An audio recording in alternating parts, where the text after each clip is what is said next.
හැම පොය දවසකටම නොගිය එක විහාරස්ථානයකට යන්න. ඉතින් මම මේ විහාරස්ථානෙම ගිහිල්ලා තියෙනවා. මේ පොල්ගොල්ල සාලවන විහාරය විහාරස්ථානය තමයි මේ තියෙන්නේ.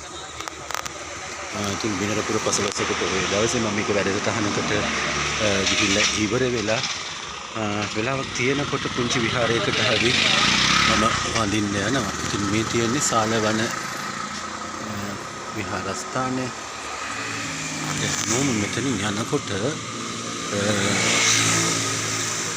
බෝධීන් වහන්සේ ඒ වගේම විහාරස්ථානය මහා දේවාල වන්දනා කරමින් යනවා.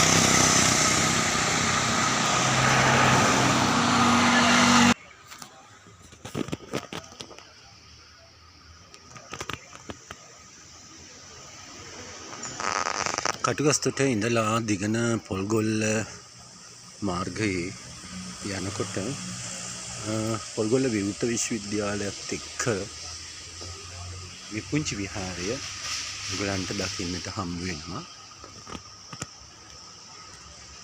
බලන්න පුළුවන් හරිම ලස්සනයි. පරිසරය හරි ලස්සනට හදලා තියෙනවා.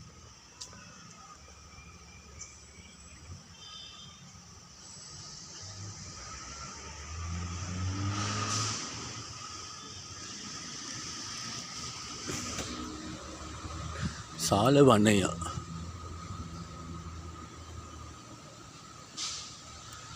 පොල්ගොල්ල සාලවන මහවිහාරය කියලා තමයි මේකට කියන්නේ. ඉතින් අපේ තුන්හෙළ බොදුහඬ බෞද්ධ සංවිධානයේ සමාජිකාවන්ගේ විහාරස්ථානයක්. ඉතින් මේ විහාරස්ථානයේ කෙටි පිරිසක් සිල් සමාදන් වෙනවා අද දවසේ.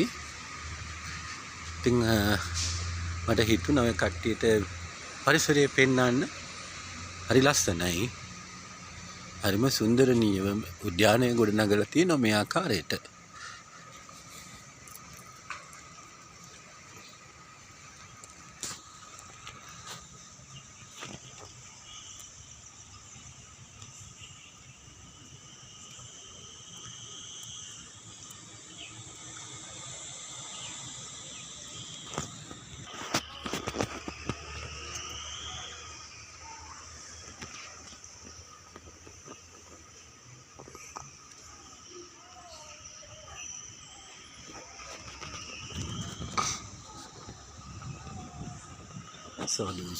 සාදු.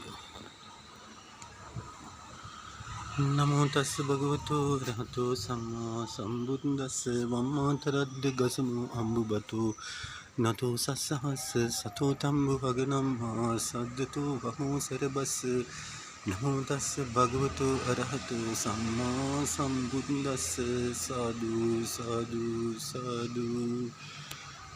දර්ශනීය කිරිගරුඬ බුදු පිළිම වහන්සේ නමක්.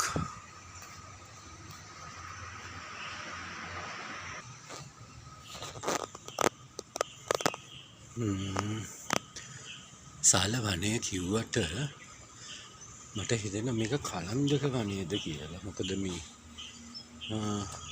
සල් නෙවෙයි තියෙන ගොඩක් උණ ගස් තියෙනවා. හරියට ලස්සන උණ පඳු ටික පොඩි උණ බට පඳුරු මේ එක්තරා උණ වර්ගයක්. ඉතින් මේ වගේ හරි ලස්සනට බිම් සකස් කරලා තියෙනවා. හරිම සුන්දරයි පරිසරය.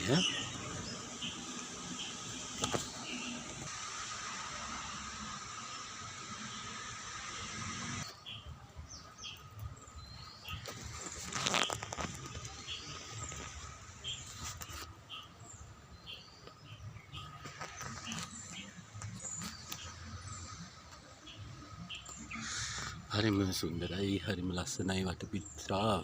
ඉතින් නාගරිකව කුඩා බිමක හරි පූජනීය පවිත්‍රතාවයකින් යුතු විශේෂයෙන්ම වන්දනා වැඩසටහනක් කරන්නට සුදුසු පරිසරයක් හදලා තියෙනවා. කොමත් විහාරස්ථාන ඉතිහාසය නම් දන්නේ මෙන්න අලුත් විදිහට ඉදිවුණු විහාරයක්. නවතම කාලේ මේ මෑතකදී ඉදිවුණු විහාරයක් සාලවන විහාරය කියන්නේ. ඉතින් පරිසරය ඉතාමත් සුන්දර ලෙස මේ නාගරික පරිසරය ඉතාමත් අලංකාරව ස්වාමීන් වහන්සේලාගේ උපදේශ පරිදි මේ විදිහට හදලා තියෙනවා.